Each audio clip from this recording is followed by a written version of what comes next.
الرحمن علم القرآن خلق الإنسان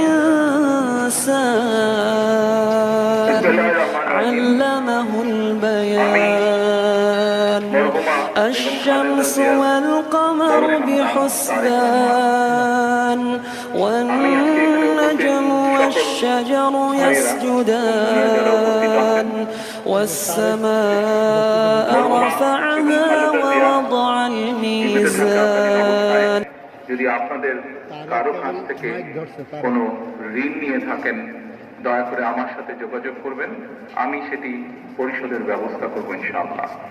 ঠিক আছে।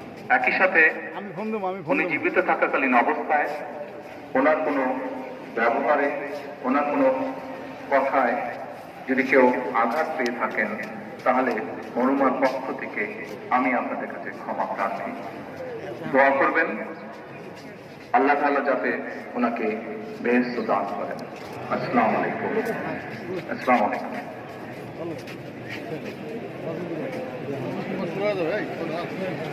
দেশের নেত্রী বেগম খালেদা জিয়াকে শ্রদ্ধা করে